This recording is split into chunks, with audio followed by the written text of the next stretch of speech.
Carrera Tips, Saturday, July 4, 2026. Race 1, Pilocom Rating Base Class 4, 42 to 56 split, distance 1,400 meters na merong 7 entries but 6 in betting option. Start ito ng winner take all, races 1 to 7. Dito sa race 1, pampremera ko yung 4, Spellbound, sakay ni JB Hernandez. Walang masyadong matulin. Tingin ko siya na rin ang babandera.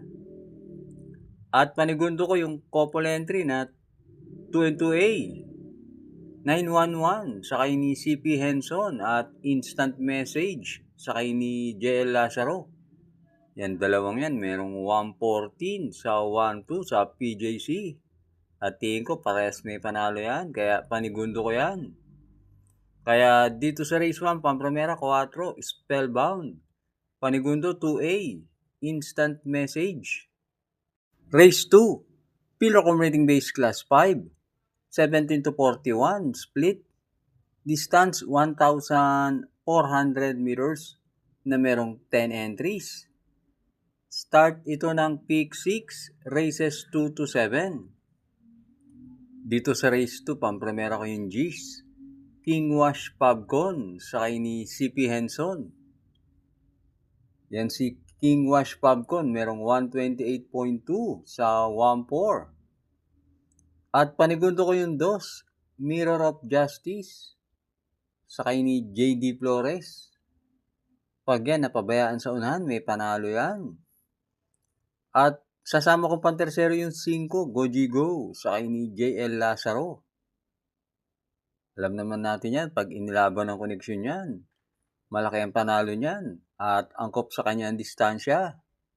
Kaya dito sa race 2, pampremera G's, King Wash Pubcon. Panigundo 2, Mirror of Justice. Pantersero 5, Goji Go. Race 3, Pilocom Rating Base Class 3, 57 to 70. Distance 1,400 meters na merong 8 entries but 7 in betting option. Start ito ng Peak 5, races 3 to 7. Dito sa race 3, pampremera ko, tingin ko nakalalamang 7, Frugality, sakay ni CM Pilapil. Nung June 21, nanalo yan, gumawa yan ng 116.2 sa distansyang 1-3. At panigundo ko yung 1, Great Shashi, sakay ni JB Hernandez. Yan naman, tinalo niyan si Windfall. Kaya dito sa race 3, pampremera 7, Frugality, panigundo 1, Great Shashi. Race 4, Pilocom Rating Base Class 4, 42 to 56 split.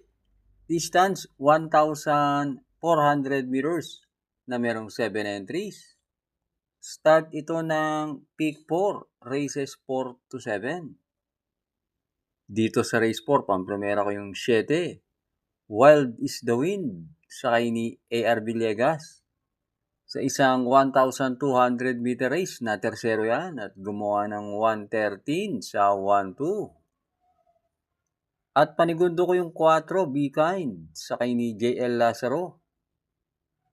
Huwag lang lulutsahin ni Liquid Gold. Tingin ko malaki panalo niyan.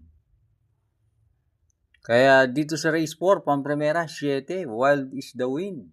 Panigundo 4, Be Kind. Huwag na huwag pong kakalimutan mag-like and subscribe. At binabati ko nga pala ang ating mga members. Thanks for joining. Race 5 na tayo. Pilocom Rating Base Class 5, 17 to 41, split. Distance 1,400 meters na merong 7 entries. Dito sa race 5, solohin ko na yung 3, Footloose, sakay ni NC Lunar. Kumpara sa mga dating nakakalaban ni Footloose, tingin ko magaan ang laban niya ngayon. Kaya solohin ko na yan. Entry number 3, Footloose. Last double na tayo, race 6. Pilocom rating base class 4. 42 to 56 split. Distance 1,400 meters na merong 7 entries. Dito sa race 6, pampremero ko yung 1. Circle of Love, sakay ni JB Bakaykay. Solo ere dito si Circle of Love. At last run niyan, hindi maganda tinakbo sa Metro Turf. Pero nung huling takbo niyan sa PJC, na tersero yan, magagaling ang kalaban. At panigundo ko yung 2, Graceful Gift, sakay ni Pabs Caballero. Consistent ang mga takbo niyan sa PJC. Hindi nawawala ang 125.5 niyan sa 1.4. Kaya dito sa race 6, pampremera 1, Circle of Love. Panigundo 2, Graceful Gift. Last race na tayo, race 7. Pilocom rating base class 5. 17 to 41 split. Distance 1,400 meters na merong 8 entries. Magandang karera tong race 7. Pampremera ko yung 2, Reyna Margareta, sakay ni R.A. Base. Yan si Reyna Margareta, magaling manakbo sa PJC. At nung huling takbo niyan sa PJC, kapoto finish niya si Best Shot. At panigundo ko yung entry number 1, Cristiano, sakay ni JL Lazaro. Malamang ilaban yan si Cristiano. At pantersero ko yung entry number 6, Enfuego, sakay ni RC Simasio. Hindi nalalayo ang tiyempo ni Enfuego sa mga kalaban niya ngayon. At tingin ko madedehado pa yan. Kaya dito sa race 7, pampremera 2, Reyna Margareta. Panigundo 1, Cristiano. Pantersero 6, Enfuego.